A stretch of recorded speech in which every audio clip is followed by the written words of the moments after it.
प्रभु यीशु मसीह के नाम में हर एक को सलाम। आज का एक विषय है कि मूसा की सहायता परमेश्वर ने किया। मूसा का एक सहायक परमेश्वर बना। जब मूसा परमेश्वर की उपस्थिति में रहता था, परमेश्वर उसकी सहायता करता था। ऐसा कोई भी काम मूसा ने परमेश्वर के बगैर नहीं किया। प्रभु आज आपको इस दिन के समय में प्रभु बताना चाहता है, ऐसा कोई काम ना करे जिसमें परमेश्वर का प्रेजेंस ना हो। अगर परमेश्वर का प्रेजेंस होता है तो ही आप कामों में हाथ डालना, तो ही आप कामों में आगे बढ़ना। बिना परमेश्वर की अनुमति के कोई भी काम आप ना करें। आप जब बाइबल पढ़ते हैं, जब परमेश्वर ने इस्राएलियों को मिस्र से निकाला और जब इस्राएलियों ने मिस्र को छोड़ा, तब परमेश्वर का दास जो मूसा था, परमेश्वर उसका सहायक बना। Praise the Lord. परमेश्वर किसका सहायक बना?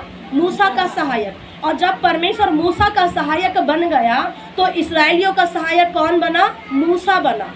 तो ऐसे क्या होते गए? परमेश्वर मूसा का सहायक बना और मूसा इस्राएलियों का सहायक बना, मतलब उनको मार्गदर्शन करने वाला। और जब जब मूसा परमेश्वर की उपस्थिति में रहा करते थे, जब जब उपवास में रहते थे, जब जब प्रार्थनाओं में थे, दुआओं में थे, तब तब परमेश्वर का आत्मा बल से उतरता था। और आपको पता है, आप जब भी आप वचन पढ़ोगे पुराने नियम में, वहाँ पे लिखा है, जब जब परमेश्वर के लोग परमेश्वर को दुहाई देते थे, तब तब परमेश्वर मिराकल करता था। आमीन। आज भी परमेश्वर यही चाहता है। ऐसा नहीं कि एक शब्द बोल दिए, धन्यवाद प्रभु तेरा, पेट भरे मेरा, यीशु के नाम से आमीन, फिर उसके बाद में बस छोटी सी दुआ करे, धन्यवाद प्रभु मैं आज ड्यूटी जा रहा हूँ। एक भाई और बहन लोग क्या करते, काफ़ी बिजी रहते हैं आप लोग, और बिजी होने की वजह से हम कैसी प्रार्थना करते हैं? सुबह बिल्कुल उठेंगे तो प्रार्थना नहीं करते हैं, सुबह उठेंगे तो प्रार्थना नहीं करते हैं। फिर उसके बाद में नाश्ता करते हैं तो हल्का सा धन्यवाद प्रभु इसमें आज तरफ शुद्ध करना हमें, और बस इतनी ही प्रार्थना। फिर उसके बाद में धीरे धीरे एक जॉब पर्सन क्या करता है, जॉब में जाते हैं, और जॉब में जाते समय क्या करते हैं, बस थोड़ी सी दुआ मांगते, प्रभु मुझे बिल्कुल जल्दी जाना है, परमेश्वर तू मेरी सहायता करना, रास्ते में रक्षा करना, बस यीशु के नाम से आमीन। एक बात याद रखिए, एक परमेश्वर के दास ने बहुत बड़ा दर्शन देखा, बहुत बड़ा दर्शन देखा। आप लोग भी दर्शन देखने वाले बने। आमीन। प्रभु चाहता है कि तुम दर्शन देखने वाले बनो। प्रभु चाहता है कि तुम पर परमेश्वर की आत्मा उतरी जाए, और वो परमेश्वर अपना आत्मा को आपके ऊपर में भेजना चाहता है। प्रभु चाहता है कि हर एक भविष्यवाणी करे, हर एक दर्शन की खोजी हो जाए, हर एक अन्य भाषा बोले, ये परमेश्वर की मर्जी है। और परमेश्वर नहीं चाहता कि कोई खाली हाथ रहे, कोई छूछे हाथ रहे। प्रभु चाहता है कि सबके जीवन में हरी भरी जिंदगी और खुशहाली की जिंदगी हो जाए, और आने वाले महीने में आपके जीवन में वही होने वाला है। आमीन। आने वाले महीने की 7 तारीख आपके लिए बड़ी ब्लेसिंग की है। आमीन। 7 तारीख आपके लिए बड़ी ब्लेसिंग की है, और उसके बाद में आप गिनते रहिए। आपके जीवन में परमेश्वर अनुग्रह करने के लिए बड़े तेजी से, फुर्ती से परमेश्वर काम कर रहा है। परमेश्वर का आत्मा आपके जीवन में, ठीक जब गुड फ्राइडे का दिन आएगा, थोड़ी सी कठिन परिस्थितियां हो जाएगी, लेकिन उसके सेकंड दिन के बाद, जैसा ही आपके लिए एक शनिवार का दिन आपके लिए आएगा, परमेश्वर आपको उभारेंगे। Praise the Lord. परमेश्वर आपको उभारेंगे, और जैसा ही आपके लिए रविवार का दिन आएगा, जैसे यीशु जी उठा, आपकी परिस्थितियां भी, विश्वास करो, बिलीव करो, अपने जीवन में ग्रहण करो, रिसीव करो। जिस दिन यीशु जी उठा, आपकी भी परिस्थितियां जिलाई जाएगी, और आप भी मसीह यीशु के नाम में जी उठेंगे, और आपकी परिस्थितियां जिलाई जाएगी। आपको मेरा परमेश्वर यहोवा अपने नाम के निमित्त, प्रभु कहता है, मैं अपने खोजने वाले को प्रतिफल देता हूँ। आमीन। आपका प्रतिफल मिलेगा उस दिन। उस दिन परमेश्वर आपके दर्शन को पूरा करेगा। एक प्रभु के दास ने दर्शन देखा, और दर्शन वो देख रहा था क्योंकि वो प्रभु का एक दास था। कभी कभी प्रभु के दास लोग, सेवक लोग क्या करते हैं, दूसरे के लिए तो प्रार्थना करते, लेकिन खुद के लिए समय नहीं निकल पाता। एक प्रभु का एक और सेवक है जिसका नाम है बेनीहीन। आप उसे जानते हैं, मोबाइल में सुनते हैं। और ये प्रभु के दास जो है, जो यीशु मसीह के जो गोत्र के हैं, ये प्रभु के दास उनके गोत्र के हैं। Praise the Lord. आज भी यीशु के गोत्र के प्रभु के दास बेनीहीन जिंदा है।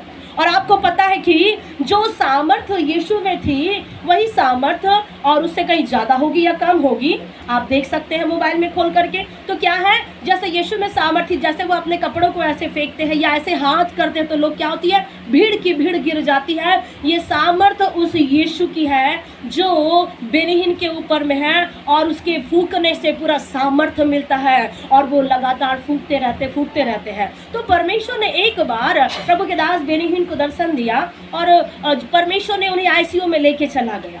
परमेश्वर एक व्यक्ति के जीवन में अगर बीमारी लाते हैं तो कुछ योजना है। मेरे भाई मेरी बहन, अगर परमेश्वर ने आपको बीमार किया है, शैतान ने अगर आपको बीमार किया है, तो याद रखो मेरे परमेश्वर की मर्जी उसके ऊपर में है, और परमेश्वर की मर्जी के बिना शैतान कभी अय्यूब के पास नहीं आया। आप इस बात को जानते हैं। अगर आपके जीवन में कोई तूफान आ रहा है, प्रभु की अनुमति से आ रहा है, और ऐसा हुआ कि बेनीहीन जो प्रभु के दास थे, सेवक थे, उनको आईसीयू में जाना पड़ा और उनकी अंतिम सांसें आने लगी, और उनको अचानक से मेजर हार्ट का अटैक आया और वो प्रभु में सो गए।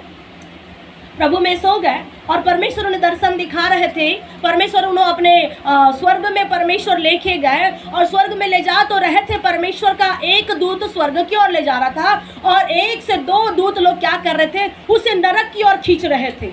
और वो क्यों खींच रहे थे, तो उसका कारण बेनीहीन ने पूछा। मैं तो जिंदगी भर मैंने सेवा किया, मैंने लोगों को तैयार किया, मैंने प्रार्थना किया, मैंने जो प्रभु ने बाइबल में सिखाया मैं काम कर रहा हूँ। फिर ऐ शैतान के लोगों, लूसीफर के लोगों, तुम मुझे क्यों नरक लेके जा रहे हो। तो फिर जब किताब खोली गई, कौन सी किताब थी वो? जीवन की पुस्तक, जीवन की किताब। 7 प्रकार की किताबें हैं स्वर्ग में, प्रेज़ द लॉर्ड। उसमें से एक किताब है जीवन की पुस्तक, और उसमें से एक किताब है स्मरण की पुस्तक। तो स्मरण की पुस्तक और जीवन की पुस्तक खोला गया। जीवन की पुस्तक में तो नाम लिखा था बेनीहीन का, परंतु जब स्मरण की पुस्तक में जब लिखा गया, याद रखो हम जितना भी काम करते हैं, अच्छा करो बुरा करो, जितना भी काम करो, लिख रहे हैं। कभी कभी आप फिल्मों में देखते हैं, सुनते हैं कि भाई कुछ कामों को लिख रहा है। हाँ, ये सच है, स्मरण की पुस्तक में लिखा जाता है। जीवन की पुस्तक में तो बेनीहीन का नाम था, परंतु जब स्मरण की पुस्तक जब खोला गया, तो स्मरण की पुस्तक में क्या लिखा था? बेनीहीन, तूने प्रचार तो किया, तूने लोगों को सावधान तो किया, तूने लोगों के जीवन को बदला तो जरूर, लेकिन तूने क्या किया? सब लोगों को अपनी ओर खींचा। और ज़्यादा से ज़्यादा उस समय लोग सिर्फ बेनीहीन के दीवाने थे। आज से कुछ साल पहले आप अगर मसीह में आए होंगे तो आपको पता होगा, जब हम मसीह में 2000 सन में आए, हमको पता है बहुत से लोग अजीत होरो के क्या थे? दीवाने थे। और ब्रदर SR मनोहर लोग उसके दीवाने थे, और जो बेनीहीन प्रभु के दास हैं लोग उसके दीवाने थे। परमेश्वर उसे कह रहा है कि तूने काम तो बहुत अच्छा किया, लेकिन सब तेरे दीवाने हैं, मेरा दीवाना कोई नहीं है, तो इसीलिए तेरे नाम से कोई स्वर्ग भी नहीं जाएगा। तो इसीलिए परमेश्वर ने कहा कि तुझे नरक जाना है। बेनीहीन वहाँ तुरंत आत्मा में घुटने टेकने लगे। घुटने टेका और बेनीहीन कहता है कि प्रभु मुझे माफ़ कर, मुझे क्षमा कर, मुझे एक बार टाइम दे परमेश्वर, मैं पृथ्वी पर जाऊंगा और तेरा ही काम करूंगा, मेरे नाम की महिमा नहीं प्रभु, बस तेरी ही महिमा होगी। और परमेश्वर पिता ने उसे वापस भेजा, और जैसे ही वो वापस आए, प्रभु के दास आईसीयू में उनका श्वास, उनका जान वापस आया, और वो बताने लगे कि आज तक जितने भी काम मेरे द्वारा हुए हैं वो काम मैंने नहीं किया है, परंतु मेरे पिता ने किया है, मेरे भेजने वाले ने किया है। आमेन। याद रखो, कभी परमेश्वर आपको जागते हुए, सोते हुए, अलग अलग बातों में प्रभु आपको दर्शन दिखाते हैं। दर्शन के खोजी बनना। मैं नहीं चाहती कि आप मेरे खोजी बनो, मैं नहीं चाहती कि आप बहन मेरी के खोजी बने, मैं नहीं चाहती कि आप कोई और प्रभु के दास के खोजी बने। आप अगर किसी व्यक्ति के अगर खोजी बन रहे हैं तो याद रखना हम गलत शिक्षा की ओर बढ़ रहे हैं। हमें सिर्फ किसकी शिक्षा में चलना है? यीशु की शिक्षा में। क्योंकि हाँ ठीक है, परमेश्वर ने माध्यम बनाया है। कल एक व्यक्ति आए और उन्होंने क्या देखा, कल बहुत से लोगों को डिस्टर्ब लग रहा था। Praise the Lord. अगर आपको आराधना में कुछ बातें दिखाई दे रही है, उससे लड़ो, उसको डांटो, उसको फटकारो। वो शैतान का काम इस प्रभु की जगह पर नहीं है। आमेन। उसकी जगह ये नहीं है, जो उसकी जगह है उसे वहाँ पे वापस भेजना है, क्योंकि परमेश्वर ने हर एक लोगों को अलग अलग दर्शन दिया है। मैं मेरे विषय से अलग जा रही हूँ, परंतु एक दर्शन की बात परमेश्वर कह रहा है, जब आपको दर्शन देता है आप उसको डांट लगाओ, उसको फटकारो, कलीसिया से, चर्च से, अपने माइंड से उसे बाहर निकालो। एक और व्यक्ति कहने लगे कि मैं जब से यहाँ आ रहा हूँ तब से मेरा सिर दर्द दे रहा है, सिर दर्द दे रहा है। तो सिर दर्द दे रहा है बोल करके हम बड़ी समस्या, मेरे 2 लोगों का मैंने सुना, जब यहाँ आ रहे हैं तब सिर दर्द दे रहा है, जिसके बाद में जब आप बाहर जा रहे हैं आपको अच्छा लग रहा है। तो क्या परमेश्वर आपको आपके सिरों में घुस करके दबा रहा है सिर? परमेश्वर किसका सिर दर्द हो दोबारा मसीह में ना आए, क्या ये परमेश्वर कर रहा होगा? बहुत से लोग हैं परमेश्वर के भवन में जाते हैं, छुटकारा पाते हैं, लेकिन क्या कारण है कि हमारे जीवन में सिर दर्द हो रहा है? क्या कारण है कि हमारे जीवन में भारीपन लग रहा है? क्या कारण है कि हमें ठीक नहीं लग रहा है? आराधना में, प्रार्थना में ये सबसे बड़ी कमजोरी विश्वासी की है। याद रखो, ये परमेश्वर की कमजोरी नहीं है। ना ये प्रभु के दासों की कमजोरी है। कभी कभी हम दोष लगाते हैं, हाँ प्रभु के दास लोग प्रार्थना नहीं करते होंगे, दुआ नहीं करते होंगे। हम दुआ कर रहे हैं, नहीं कर रहे हैं, हमारा न्याय करने वाला पिता परमेश्वर है। याद रखो, परमेश्वर ने कहा धोखा मत खाना, बुरी संगति अच्छे चरित्र को बिगाड़ देती है, और परमेश्वर की आत्मा को शोकित मत करना कभी भी। आमीन। हम प्रभु की आत्मा को शोकित करते हैं। हम बाहर जाएंगे तो उससे हाय हेलो, इधर जाएंगे तो उससे हाय हेलो। बाहर में आप रहोगे तो बढ़िया आनंद लगता है, और जब प्रभु के भवन में आ रहे तो एक जगह में बैठ बैठ के सिर में दर्द, हाथ में दर्द, पैर में दर्द, सिर पिड़ाते, मुड़ी पिड़ाते, दुनिया भर की समस्या प्रार्थना में प्रभु के भवन में आ रही है। ऐ विश्वासी, अपने अंदर से कमजोरी निकाल दो। आमीन। इसमें परमेश्वर का दोष नहीं है, इसमें परमेश्वर के दासों का दोष नहीं है, ये कमजोरियां है आपकी। Praise the Lord. किसकी कमजोरी है? उसके पीछे किसकी कमजोरी है? मेरी कमजोरी है। अगर ऐसा मुझे लग रहा है तो मेरी कमजोरी है। या तो अगर कमजोर नहीं है आप, दूसरी बात है, अगर आप कमजोर नहीं है, आप आत्मा में हैं, आप चलते फिरते दुआ मांगते हैं दाऊद की तरह, आप एलिया की तरह प्रार्थना करने वाले लोग हैं। एलिया, दानियल प्रार्थना करने वाले लोग थे। क्या आप एलिया के जैसे हैं? क्या आप दानियल के जैसे हैं?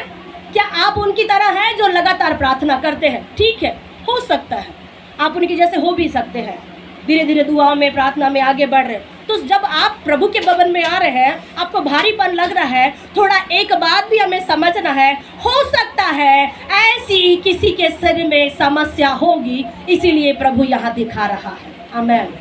दो बातें याद रखना।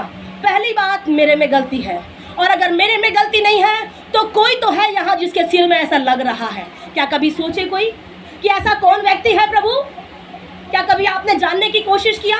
भाई यहाँ बैठे हैं शेखर, कई दिनों से उनके सिर फटता है, यहाँ दर्द होता है। ये बातें विश्वासियों को पता नहीं है, क्योंकि हर बातें हम किसी को बता नहीं सकते हैं। Praise the Lord. हर बातें आप लोगों को बयां कर नहीं सकते, क्योंकि आप तो अपनी परेशानी में रहते हैं। अगर और हम आपको कुछ बताएं तो आप डबल परेशान हो जाएंगे। एक व्यक्ति के जीवन में समस्या है तो प्रभु दूसरे को दिखा रहा है कि सिर में दर्द हो रहा है, दर्द हो रहा है। ऐसा नहीं है कि आप ही का सिर दर्द होता है, हमारा भी सिर दर्द होता है। परमेश्वर ने ऐसे ऐसे अनुग्रह से, ऐसे ऐसे दानों वरदानों से भरे हैं। आपको जो तकलीफ होगी वो मुझे होती है, लेकिन जब मैं प्रार्थना करती प्रभु छुटकारा देता है। आमीन। Praise the Lord.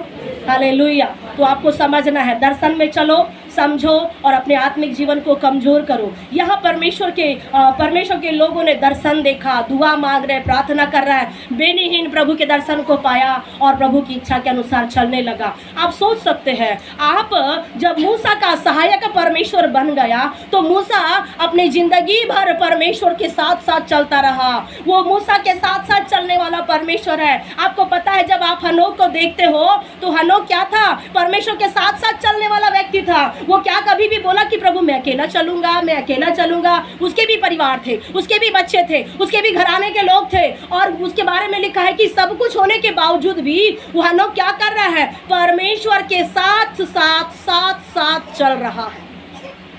प्रभु के साथ साथ चलने का अर्थ है उसकी सारी परिस्थितियों में भी वो जीकर, रहकर अपने आत्मिक जीवन को बैलेंस बना रहा है हनोक, और प्रभु के साथ साथ चल रहा है। और इसी वजह से जब परमेश्वर ने उसके जीवन को देखा तो 365 वर्ष के बाद में परमेश्वर ने देखा कि मेरे साथ साथ चल रहा है, और प्रभु ने उसे उठा लिया। आमीन। हनोक को परमेश्वर ने ऐसे ही नहीं उठाया, मूसा को परमेश्वर ने ऐसे ही नहीं उठाया, मूसा की सहायता प्रभु ऐसे नहीं किया। मेरे प्रियो, परमेश्वर जानता है मूसा ने कितनी तकलीफ उठाई है। अगर आप मूसा बन जाओगे, अगर आप हनोक बन जाओगे, आपकी परिस्थिति अप्रैल में ठीक होने वाली है। आमीन। Praise the Lord. जब इस्राएली लोग मिस्र से निकले तो वहां से निकलने के समय में क्या थे? उनके जीवन में ऐसी परिस्थिति थी, अच्छी परिस्थिति नहीं थी, परंतु परमेश्वर उनका अगुआ बन के मूसा के माध्यम से प्रभु परिस्थितियों को लेके चला गया और उनके जीवन में छुटकारा दिया। और बाइबल बताती है कि मूसा के साथ साथ और मूसा के लोगों के जीवन में कई अमालेकी आए,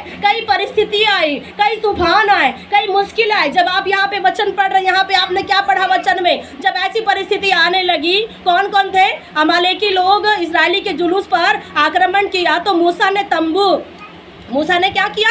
तुरंत यहोशू का एक लड़ाक सैनिक टुकड़ी संगठित करने को इकट्ठा कहा।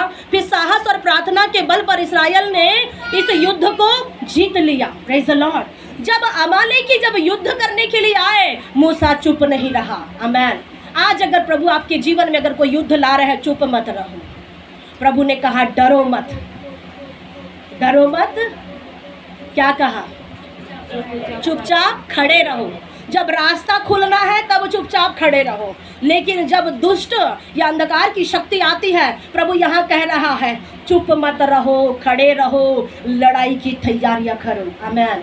शैतान क्या करने वाला है, अगले महीने से अपना नियम चालू करेगा, और जैसे वो अपना नियम चालू करेगा, पिता का नियम भी अलग चालू होगा। आमीन। शैतान कितना नियम बदल दे, परमेश्वर अपना नियम अलग चालू करेगा।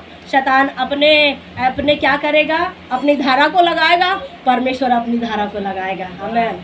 परमेश्वर की धारा के आगे किसी का बस नहीं चल सकता। Praise the Lord. ऐसी धाराओं वाला परमेश्वर है, उसकी धारा के सामने सब बह जाएंगे यीशु के नाम से। आमीन। Praise the Lord. हालेलुया। आपको पता है अगर एक व्यक्ति क्राइम करता है तो उसको 203 की धारा, 420 की द्वारा, ऐसी ऐसी धारा लगती है, और पता नहीं वो धारा कहाँ बहते बहते जाती है ना भाई शेखर? कहाँ गया था एक व्यक्ति, उसको धारा लगी तो कहाँ चला गया था? अनुराग कहाँ चला गया? धारा लगी तो कौन सी जगह में गया था? सेंट्रल जेल में धारा लगते लगते बहते बहते चले गए। लेकिन प्रभु जब धारा लगाएगा, पृथ्वी से गायब हो जाएगा। आमीन। प्रभु की धारा में याद रखो, जो प्रभु की धारा में शामिल रहता है उस पर बड़ी ब्लेसिंग होती है। प्रभु की धारा में शामिल हो जाओ। आपको पता है जब अलग अलग घाटियों में परमेश्वर अपने लोगों को लेके जाता है, तो एक ऐसी घाटी है, एक अलग सी घाटी है जिस घाटी का पानी खारा है। जिस घाटी का पानी खारा होता है, उस घाटी में कोई जीव जंतु पशु पक्षियाँ पल नहीं सकते, भोजन खा के जी नहीं सकते। लेकिन जिस घाट का पानी, जिस नदी का पानी मीठा होता है, वो सबके लिए फ़ायदेमंद होता है। आमीन। Praise the Lord. प्रभु की धारा में जब आप रहेंगे, परमेश्वर आप पर अनुग्रह करेगा। अमालेकी लोग इस्राएली लोगों के ऊपर में चढ़ाई करने के लिए आए। आने वाले दिनों में आत्मिक रीति से, सांसारिक और पारिवारिक रीति से कई एक धारा लगाने के लिए शैतानिक शक्ति आएगी, परंतु परमेश्वर क्या कर रहा है, प्रार्थना के बल के द्वारा इस्राएली लोग युद्ध जीत जाएंगे। आमीन। सबसे बड़ी चाबी है प्रार्थना। जितना प्रार्थना करोगे उतना ही आप जयवंत हो जाओगे। जितनी ज़्यादा आपकी प्रार्थना की सीमा होगी, उतना ज़्यादा शत्रु आपके घुटने के नीचे होगा। जितना आप दुआ मांगेंगे, आपको पता है बड़ी बड़ी समस्या होती है, आप छोटी छोटी मेडिसिन खाते हैं, पर परमेश्वर में उल्टा है। आप बड़ा प्रार्थना करो, बड़ी से बड़ी समस्या जो गोली जैसे हो जाएगी। आमीन। Praise the Lord. वो गोली देखो कि आप शैतानिक समस्या की समस्या देखो, पर प्रार्थना कैसी होनी चाहिए, बड़ी लंबी। जीवन में ऐसे प्रभावशाली प्रार्थना मूसा ने किया, और मूसा जब प्रार्थना कर रहा है तो लोग क्या कर रहे थे, विजय पा रहे थे। आप पढ़िए निर्गमन 17 अध्याय 8 से 14 पद। अमालेकी कहाँ आ गए, रपीदीम में आकर के लड़ रहे। हो सकता है कुछ अमालेकी आपके घर में आके लड़े, हो सकता है कुछ अमालेकी लोग आपके तूफान को मचाते हुए आपके जॉब में, आपके एग्ज़ाम में, आपके परिस्थितियों में आकर के वो लोग इकट्ठा हो जाए। और आगे पढ़िए। तब मूसा ने यहोशू से कहा, जब युद्ध होते हुए दिखता है तो परमेश्वर का आत्मा आपसे क्या कह रहा है, याद रखो। मूसा ने यहोशू से कहा, लिखा है, उसकी जगह आप ये कहो कि परमेश्वर हमसे क्या कह रहा है। परमेश्वर मुझसे कह रहा है, क्या कह रहा है, पढ़िए। हमारे लिए कई पुरुष को चुनकर छांट ले। प्रभु कह रहा है कि हमारे लिए कई एक पुरुष को चुन करके छांट ले, और वो पुरुष कैसा होना चाहिए, कमजोर विश्वास करने वाला नहीं होना चाहिए, हल्का पतला नहीं होना चाहिए, ऐसे योद्धा होना चाहिए ताकि युद्ध में खड़े रहे तो आगे वाला हार जाए। आमीन। Praise the Lord. पढ़िए आगे। और बाहर जाकर अमालेकियों से लड़, और मैं कर परमेश्वर की लाठी हाथ में लिए हुए पहाड़ी की चोटी पर खड़ा रहूंगा। Praise the Lord. परमेश्वर क्या कह रहा है, जब दुष्ट आएगा तो क्या करना, अच्छे अच्छे लोगों को लेना पकड़ना, और तुम युद्ध करने के लिए खड़े रहना। तुम युद्ध करने के लिए खड़े रहना, और मैं अंदर बैठ के प्रार्थना करूंगा, कह रहा है। आज याद रखो, अगर हम प्रार्थना कर रहे हैं, आप युद्ध करने के लिए तैयार रहो। शैतानिक शक्ति बाहर से आए, अगल से आए, बगल से आए, या आपके व्यक्तिगत जीवन से भी आ जाए, आप शैतानिक शक्तियों को क्या करो, हटाओ। ऐसा मैं ये नहीं सिखा रही हूँ कि आप डंडा पकड़ो, किसी को मार दो, काट दो, किसी का ब्लड निकालो, किसी को हाफ मर्डर कर दो, किसी का फुल मर्डर कर दो। एक व्यक्ति है विश्वासी जो कैरागर साइड में है, तो तो उस व्यक्ति को लोगों ने क्या किया, ऐसा उसको चाकू मार मार के ऐसा बेहाल कर दिया कि उसके अंदर की हथड़ियाँ दिख रही थी और वो व्यक्ति मरने पर था। लेकिन जब दुआ किया गया, जब प्रार्थना किया गया, उस व्यक्ति को डॉक्टर ने जवाब दे दिया, परंतु वो व्यक्ति यीशु के नाम में चंगा हो गया। आमेन, प्रेज द लॉर्ड। प्रभु किसी को मार काट करने के लिए नहीं कहता, प्रभु किसी को मार काट करने के लिए नहीं करता। हाँ, परंतु बाइबल का नियम है, अगर कोई तुमको एक झापड़ मारे तो दूसरा भी देना, लेकिन इस तरफ मारे तो इस तरफ। कंडीशन ये है कि इस तरफ से मारना है। Praise the Lord. कंडीशन ये है, अगर कोई परमेश्वर के लोगों को सताए, मारे या उनके ऊपर में गलत रीति से अगर शैतान अगर दोष लगा के खड़ा होता है तो क्या करना, यहाँ से बस मारने का आदेश है। बाइबल में प्रभु ने कहाँ से मारने बोला, इस तरफ से। इस तरफ से अगर मारेगा तो उसको दंड मिलेगा। Praise the Lord. और जाहिर सी बात है, एक व्यक्ति को ऐसे लगेगा पर ऐसे लग नहीं सकता, ऐसे लगेगा जरूर। Praise the Lord. अगर मैं आपको ऐसे करूँ तो ऐसे लगा सकती हूँ क्या? नहीं, ये ऐसे जाएगा। तो परमेश्वर ने कहा जो तुमको मारे ठीक है, दूसरा भी गाल देना। दूसरा गाल क्यों देना बोला प्रभु? दूसरा तू देना और मैं ऊपर बैठा हूँ न्याय करूँगा। आमेन, प्रेज द लॉर्ड। प्रभु ने कहा जब विरोधी सामने आए, यहोशू क्या करना, आज बहुत से जोशुआ लोगों को, आर्मी को खड़े होना है। आमेन। आज ये वचन परमेश्वर आपको बताना चाहते कि बहुत से जोशुआ आर्मी जो आपको क्या होना है, खड़े होना है और तैनात रहना है प्रभु के लिए, परमेश्वर की महिमा के लिए आपको तैयार रहना है, ताकि कहीं से भी अगर शैतान अगर युद्ध करे मुझ पर, मेरे कलीसिया पर, तो मैं क्या करूं, उससे लड़ करके मैं विजय प्राप्त करूं। और याद रखो, मूसा कह रहा है तुम तो लड़ाई करना, लेकिन मैं अंदर बैठ के दुआ मांगूंगा, मैं प्रार्थना करूंगा। और जब तुम लड़ाई करोगे तो याद रखना, दुआ के माध्यम से तुम विजय प्राप्त करोगे। आमेन। सबसे बड़ी बात है, कहाँ का जादू, कहाँ का टोना, कहाँ का तंत्र, कहाँ का मंत्र, जहाँ जहाँ से आ रहा है, बस एक छोटा सा मंत्र बोलो, हालेलुया, धन्यवाद, शैतान यीशु के नाम में जा। आमेन। वो जाएगा, उसका काम खत्म हो जाएगा। Praise the Lord. यहाँ पे जब मूसा जब ऐसा कह रहा है तो कैसे ये प्रार्थना कर रहा है? दोनों हाथों को उठा के। कैसा प्रार्थना कर रहा है? दोनों हाथों को उठा के प्रार्थना कर रहा है। जब आपको विजय चाहिए, दोनों हाथों को उठा के प्रार्थना करिएगा। आमेन। लेकिन जब आप नॉर्मली आप प्रार्थना कर रहे हो अपने पिता से, तो आप ऐसे करो, जैसे आपकी मर्जी, घुटने टेको, या तो आप प्रणाम के टाइप का करो। लेकिन जब आपको शैतान के द्वारा आपको क्या करना है, विजय पाना है, अपने हाथ जब जब आप उठाओगे, शैतान नील डाउन करेगा। आमेन, प्रेज द लॉर्ड। ये एक बहुत सूरत परमेश्वर का अनुग्रह जो परमेश्वर आज आपको सिखा रहा है, समझा रहा है। ये परमेश्वर का दास मूसा दोनों हाथों को उठा के प्रार्थना कर रहा है। क्यों प्रार्थना कर रहा है? प्रभु तेरे दूतों के द्वारा, तेरे अनुग्रह के द्वारा प्रभु ये विजय हमने होना है, ये विजय हमारी होना है। प्रार्थना कर रहे। लेकिन कभी कभी के प्रभु के दास लोग भी क्या होते हैं, थक जाते हैं, हाथों में दर्द होता है, हाथों में तकलीफ होती है। तो ये जो प्रभु का दास था, धीरे धीरे उसके हाथ क्या हो रहे थे, नीचे आ रहे थे कि नहीं आ रहे थे? हाथ पहले ऊपर थे तो इस्राएली लोग विजय प्राप्त हो रहे थे।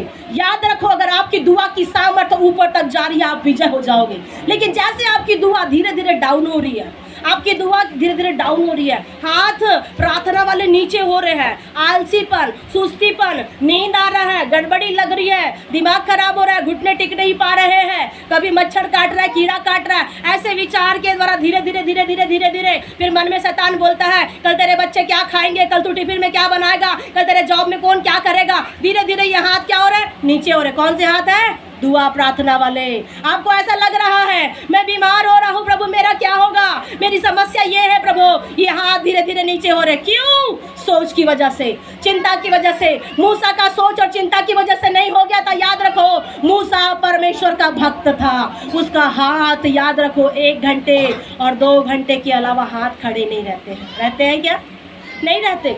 धीरे धीरे हाथों की क्या हो जाती है, थकावट की वजह से हाथ नीचे आते हैं। लेकिन उसकी वजह से क्या हो रहा है, जब मूसा का हाथ नीचे आ रहा है तो जो अमालेकी है वो इसराइलियों के ऊपर में चढ़ाई कर रहे हैं। आज बहुत सी परिस्थितियां परमेश्वर के लोगों के ऊपर में चढ़ाई कर रही है, परंतु यीशु के नाम में ये प्रोफेसी है। आप दुआ मांगोगे, ये परमेश्वर की ओर से भविष्यवाणी है, आप दुआ मांगेंगे और अमालेकी यीशु के नाम से हारेगा। आमेन। ये अद्भुत भविष्यवाणी आने वाले महीने के लिए, ये अद्भुत ब्लेसिंग की भविष्यवाणी जो कहता है, ये भविष्यवाणी मेरे जिनके लिए है परमेश्वर ये उनके लिए काम करता है। लेकिन अगर आप सोचते अरे घर की मुर्गी दाल बराबर, काश आज बड़ा प्रचारक होता तो बड़ा अच्छा होता, काश अगर वो आता तो अच्छा होता, याद रखो किसी पर विश्वास मत करो, सिर्फ प्रभु पर विश्वास करो। कभी कभी ऐसा होता है प्रभु के दास लोग रहेंगे तो हम चर्च से जाएंगे और वो नहीं रहेंगे तो हम नहीं जाएंगे। हमारे जीवन में क्या लगता है ऐसी कमजोरी आती है, आप अकेले की बात नहीं है, बहुत से लोगों की बात है, कमजोरी आ जाती है तो ना तो मुझे, ना तो प्रभु के दास को, ना तो बहन मैरी को, ना तो किसी व्यक्ति को देख करके प्रभु के भवन में मत आइए। यहाँ परमेश्वर खड़ा है और प्रभु के भवन में जो प्रभु खड़ा है बोल करके आप जब आते हैं आपको परमेश्वर विजय देता है। विजय देने वाली मैं नहीं हूँ मेरे भाई मेरी बहन, मुझ में कोई औकात और कोई हैसियत नहीं कि मैं आपके लिए विजय की घोषणा करूं। मेरे जीवन में कोई ऐसी काबिलियत नहीं है कि मैं आपको चंगा कर सकूं। मेरे जीवन में कोई ऐसी काबिलियत नहीं है कि मैं आपके लिए प्रोफेसी करके आपको अनंत जीवन के रास्ते पर ले चलूं। मेरे जीवन में कोई काबिलियत नहीं है, परंतु काबिलियत है मेरे बनाने वाले पर। आमीन। और वो आपका भी बनाने वाला है। अगर जिस दिन आप समझ जाओ वो मेरा बनाने वाला है, आपके जीवन में अद्भुत लहरें चलेंगी, अद्भुत लहरें। आने वाले महीने में अद्भुत लहरें चल रही है स्वर्ग के परमेश्वर के द्वारा। वो लहरें जिन जिनों के घरों के ऊपर में होगी परमेश्वर उनके लिए बड़ा बड़ा अद्भुत करेगा। और जहाँ तक हो सके उस लहरों में आप शामिल हो जाए। Praise the Lord. मूसा प्रार्थना कर रहे थे, हाथ नीचे आ रहे थे। हाथ नीचे आने से क्या हो रहा है? अमालेकी क्या कर रहा है? अमालेकी क्या कर रहा है? चढ़ाई कर रहा है। और कौन हार रहा था? आंटी कौन हार रहा था? याद रखो, पढ़े नहीं हो तो भी याद करना, क्योंकि जब आप याद रखते हो उसी वचन के द्वारा शैतान को आप मार सकते हो। आमीन। Praise the Lord. कैसे मारोगे? बाइबल में लिखा है शैतान जब मैं प्रार्थना करूंगी तो दूर हो जाएगा। आमीन। इस्राएली लोग हार रहे थे, जब प्रार्थना कम हो गई इस्राएली लोग हारने लगे। आज हम बहुत बार क्या करते हैं, प्रभु के दासों की प्रार्थना की ओर डिपेंड रहते हैं। हाँ, रहना चाहिए, अच्छी बात है। वो प्रार्थना करेंगे तो आपको सफलता मिलेगी, वो दुआ मांगेंगे तो आपको परमेश्वर अनुग्रह पर लेकर के चला जाएगा। वो दुआ मांग रहे तो इसका मतलब ये नहीं हमें भी दुआ करते करते लड़ना है। आमीन। याद रखो, आप जिस युद्ध में फंसे हो उस युद्ध में आपको ही निकलना है। आप जिस दर्द में हो, आपका दर्द प्रभु हमें बताता है, जिस पीड़ा में हो प्रभु बताता है। बहुत से लोगों की पीड़ा है, तकलीफ है, परंतु प्रभु ने उस पीड़ा से आपको आज़ाद कर दिया है। आमीन। ये कैसे हो रहा है? ये दुआओं की वजह से, ये प्रार्थना की वजह से। परमेश्वर ने कहा परमेश्वर के लोगों का प्रतिफल व्यर्थ नहीं जाता। अब्राहम का परमेश्वर था वो, याकूब का परमेश्वर था वो, और इसहाक का परमेश्वर वो था। और जितने बाइबल को आपने देखा खोल खोल के, आपको पता है जहाँ जहाँ शैतान देखेगा वो उत्पत्ति में पढ़ेगा तो उसको आपको पता है वो उत्पत्ति में भी हारा हुआ है। कौन आ रहा है? शैतान। एक गीत है, शैतान आएगा जाल बिछाएगा हमको फंसाएगा, शैतान आएगा जाल बिछाएगा हमको फंसाएगा। पंख फैलाके मैं उड़ूंगा अब न डरूंगा, हे पंख फैलाके मैं उड़ूंगा अब न डरूंगा। वो जाल बिछाता है, जाल बिछाएगा, आएगा, वो काम करेगा, लेकिन उससे बड़ा जाल हमारे पास होना चाहिए। आमीन। Praise the Lord. हमारे पास में कौन सा जाल है? बाइबल वाला। Praise the Lord.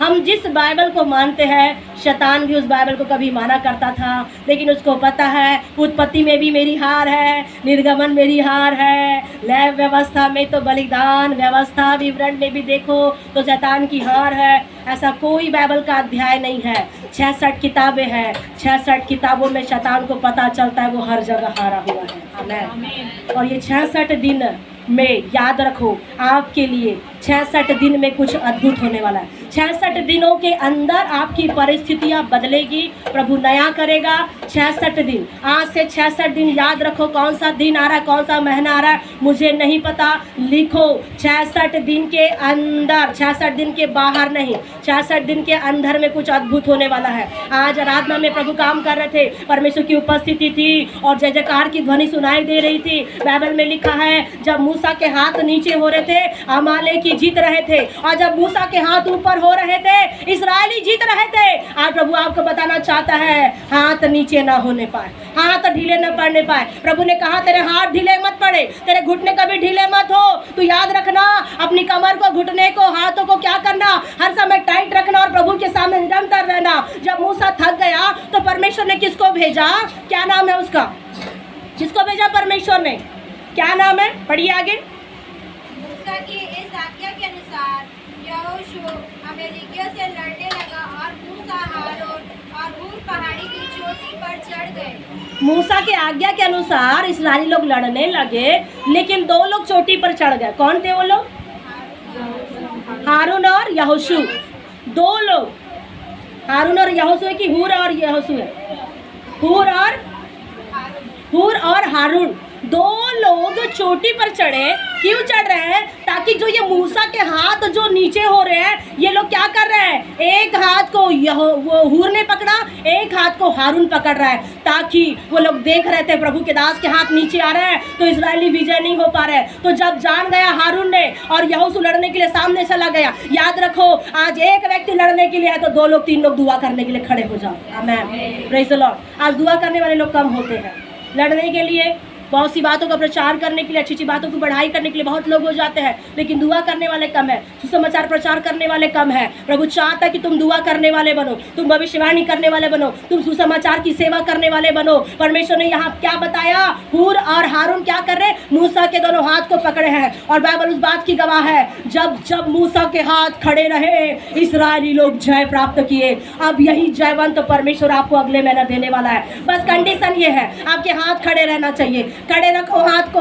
दुआ में अपने दुआ को और भी बढ़ाओ, प्रार्थना की सीमा को और बढ़ाओ। शैतान जरूर घुटने टेकेगा, परिस्थितियां ठीक हो जाएगी। आमीन। निर्गमन 24 का 13 पढ़िएगा। मूसा और क्या है, कौन थे? कुछ लोग मिल करके परमेश्वर के पर्वत पर चढ़ गए। पर्वत पे क्यों चढ़ना है? प्रार्थना करने के लिए। क्या प्रार्थना नीचे नहीं हो सकती है? प्रार्थना नीचे हो सकती है, लेकिन नीचे में क्या था? मूसा के लिए डिस्टर्ब था।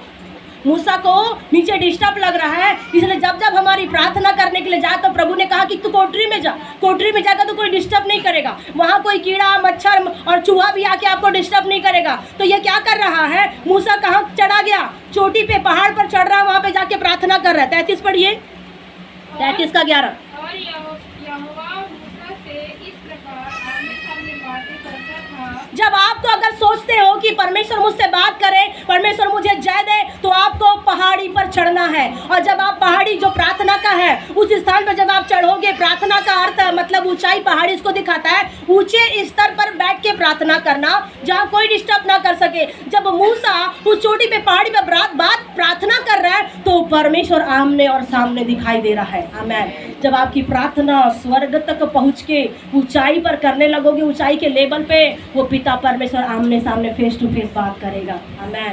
जैसा मूसा के साथ में परमेश्वर ने बात किया, वही परमेश्वर आपके साथ में बात कर सकता है। गिनती 11 का 26 पढ़िएगा। हालेलुया। गिनती 11 का 26 से 29 में आप देखते हैं जब नबूवत करने वाली सामर्थ मूसा के जीवन में, याद रखो मूसा एक नबी था। Praise the Lord. मूसा कौन था? एक नबी था, नबूवत हो रही थी। और जब याद रखो, जब एक नबी रहेगा उसके साथ साथ सब नबी रहेंगे। जब एक दर्शन देखने वाला होगा उसके साथ साथ सब दर्शन देखने वाले होंगे। तो क्या हो रहा था वहाँ पे? एक बड़ा भोज मना रहे थे, लोग दुआ मांग रहे थे, कुछ लोग खाना बना रहे थे, कुछ लोग अलग झुंड में बैठ के दुआ मांग रहे थे। और नबूवत करने वाली सामर्थ उस जगह पे उतरी और भविष्यवाणियाँ हो रही है, भविष्यवाणियाँ हो रही है, और उधर तो प्रार्थना लगातार हो रही है। लेकिन यहाँ जो अलग से जो लोग बैठे हैं वो लोग भी प्रार्थना कर रहे हैं, वो लोग भी खाना बनाते बनाते प्रार्थना कर रहे हैं। और ऐसा हो रहा है कि जब खाना बनाते बनाते जब प्रार्थना कर रहे हैं तो क्या हो रहा है? नबूवत कर रहे हैं। आमीन। जरूरी नहीं है कि आप गिरजाघर के अंदर ही भविष्यवाणियां कर सकते हैं, दर्शन देख सकते हैं। आपके जीवन में परमेश्वर की आत्मा अगर बसती है तो आपको घर के अंदर भी परमेश्वर का आत्मा छू सकता है। आमीन। बस आपका आत्मा टच में रहना चाहिए उस पिता के। Praise the Lord. यहाँ पे जो भविष्यवाणी कर रहे कौन लोग हैं? ये साथ में रहने वाले। कई लोग सोचते हैं अगर मैं खाना बनाऊंगा तो मेरी कौन सी सेवा होगी, अगर मैं जूता साफ करूंगा तो मेरी कौन सी सेवा होगी। आपको पता है कुछ प्रभु के दास लोग, सेवक लोग चर्च भवन के आगे जूता पालिश कर करके जीवन बिताए और तब परमेश्वर ने उनको खड़ा किया सेवकाई के लिए। आप जानते हैं नेहम्याह को, वो राजा के पास में बैठने वाला, पिलाने वाला हुआ करता था, लेकिन नेहम्याह के जीवन को परमेश्वर ने देखा और उसके जीवन में आशीष दिया। चाहे खिलाने वाला हो, चाहे पिलाने वाला हो, चाहे बर्तन साफ करने वाला हो, चाहे टॉयलेट साफ करने वाला हो, याद रखो प्रभु आपको बदल सकता है। आमीन। प्रभु आपके जीवन में आशीष दे सकता है, परिस्थितियां कुछ भी रहे। आज मैं आपको इस बात को बताना चाहती हूँ कि मेरा परमेश्वर अलौकिक है और उस परमेश्वर ने आपके जीवन में जय की योजना किया है। वो आपके जीवन में जय का झंडा बनेगा और आपके जीवन में जय जयकार की ध्वनि सुनाई देगी। और जब आप जय की ध्वनि सुनाई देगी, उस परमेश्वर की महिमा अलौकिक हो जाएगी। आमीन। Praise the Lord, hallelujah. बोलो प्रभु यीशु मसीह की। गिनती 13 का 1 और 16 पढ़ेंगे, बस मैं समाप्त करूंगी। यहोवा ने मूसा से कहा, पढ़िए। कनान देश जिसे मैं इस्राएलियों को देता हूँ, उसका भेद लेने के लिए पुरुषों को भेज। वे उनके पितरों के प्रति गोत्र के एक एक प्रधान पुरुष हो। 14 का 6, गिनती 14:6 पढ़िए। 6 से 10 जल्दी पढ़िए, समाप्त करो। नून का पुत्र यहोशू और यपुत्रे का पुत्र कालेब जो देश के। Praise the Lord, hallelujah. परमेश्वर जब अमालेकियों के ऊपर में जब परमेश्वर जय इस्राएलियों को दे सकता है तो वो कोई भी परिस्थितियों में भी जय दे सकता है। आमीन। ये इस बात को, ये पूरी बाइबल आपके लिए विजय की किताब है। ये पूरी बाइबल आपके लिए मिराकल और चमत्कार की किताब है। जब जब आप बाइबल पढ़ोगे आपके लिए हर दिन चमत्कार होगा, हर दिन मिराकल होगा। पर खोलो और पढ़ो, आपको तब समझ में आएगा कि परमेश्वर ने कितने बड़े बड़े काम किए हैं और परमेश्वर की कितनी बड़ी बड़ी महिमा बाइबल में हुई है। आपको पता है कि जब परमेश्वर ने अमालेकियों के ऊपर इस्राएलियों को जय दिया, फिर क्या हो गया, इस्राएली आगे बढ़ने लगे और इस्राएलियों को जाना था यरीहो नगर में। और जब यरीहो नगर में उन्हें जाना था तो वहाँ के लोगों को भेद लेने के लिए कुछ लोगों को भेजा गया। जब भेजा गया तो वहाँ के लोग देख रहे हैं, इजरायली लोगों में से कुछ लोग गए और देख रहे हैं, बहुत से लोग चले गए। उसमें से यहोशू भी था, कालेब भी था और बहुत सारे और थे, 11-12 भेदी होंगे। वो लोग उस जगह पे गए यरीहो में और कुछ लोग देख रहे तो क्या दिख रहा है, बड़े बड़े दानव हैं, बड़े बड़े लंबे चौड़े इंसान गोलियत के जैसे। और ये लोग देख रहे कि हम तो उस जगह में राज नहीं कर सकते, हम उस जगह पे रह नहीं सकते, ठहर नहीं सकते हैं। और कुछ लोगों के मन में अविश्वास आया, कुछ लोगों के मन में शक आया कि वो लोग तो हमें क्या करेंगे, दानव हैं, वो लोग ठीक नहीं है, वो लोग हमें मार के दबोच देंगे, दबोच के हम क्या कर लेंगे, हमको खा लेंगे, हमारा हालत खराब हो जाएगा। ऐसा बोल करके कई लोगों के मन में एक प्रश्न उठा। किसको देख करके, यरीहो के नगर और उनके नगर के रहने वालों को देख करके ऐसा लगा। और जब वापस आ रहे हैं तो कुछ लोग कह रहे हैं, नहीं बाबा नहीं, वहाँ हम नहीं जाएंगे, वहाँ बहुत भयानक भयानक लोग हैं। ऐसा करके बोलते बोलते लोग कह रहे हैं, लेकिन उन लोगों में से सब लोग तो बोल रहे हम नहीं जाएंगे, सब लोग बोल रहे हम उस जगह में नहीं जाएंगे, वहाँ ठीक नहीं है। लेकिन उस जगह में 2 लोग कह रहे हैं, प्रेज़ द लॉर्ड। 2 लोग क्या कह रहे हैं हम जानते हैं, और वो क्या कर रहे हैं, अपने वस्त्र को फाड़े हैं, उपवास कर रहे हैं, प्रार्थना कर रहे हैं और कह रहे हैं परमेश्वर यहोवा हमें यरीहो में जय देगा। आमीन। अगर आप अपने वस्त्र को फाड़ करके, टाट को ओढ़ करके अगर आप चाहो कि प्रभु आपको विजय दे, यहोशू और कालेब का विश्वास इतना बड़ा था, मेरे भाई मेरी बहन, वो लोग विश्वास किए और परमेश्वर के अनुग्रह के द्वारा वो लोग चले गए। लेकिन जो कुड़कुड़ाने वाले लोग थे वो लोग वही रह गए। Praise the Lord. कुड़कुड़ाने वाला व्यक्ति वही रहेगा। उसका जीवन कैसा है, वो एक टुकनी बोएगा और एक ही टुकनी निकालेगा, एक टुकनी भी नहीं निकलेगा, आधा निकलेगा। कुड़कुड़ाने वाले लोग, कुड़कुड़ाने वाले भाई, कुड़कुड़ाने वाले बहन, कुड़कुड़ाने वाले विश्वासी कितना भी कुड़कुड़ा ले, आपके जीवन में ब्लेसिंग नहीं आ सकती, आशीष नहीं हो सकती। आप कितना भी आपके जीवन में आशीष को क्या करो, बीज बो, लेकिन निकलेगा भी तो छूछे हाथ निकलेगा। लेकिन जो प्रभु ने कहा तुम कुड़कुड़ाते हो, इस कारण तुम क्या हो जाओगे, परमेश्वर के विश्राम स्थान में प्रवेश नहीं कर पाओगे और तुम वहीं पे क्या हो जाओगे, तुम्हारा नाश हो जाएगा। लेकिन परमेश्वर का अनुग्रह देखिए, जब यहोशू और कालेब कर रहे हैं, हम अपने वस्त्र को फाड़ करके क्या पढ़े, उस पद को पढ़ो, 14 का 6 पद। और नून का पुत्र यहोशू और यपुन्ने का पुत्र यहोशू और कालेब क्या कह रहे हैं, पढ़िए। कालेब जो देश के भेद लेने वालों में से थे, वो भेद लेने वाले में से 2 लोग थे। ये लोग क्या कह रहे हैं, अपने अपने वस्त्र फाड़ कर, ये लोग क्या कर रहे हैं, अपने अपने वस्त्र फाड़े। मतलब क्या है इसका अर्थ, हमारी योग्यता नहीं है। Praise the Lord, hallelujah.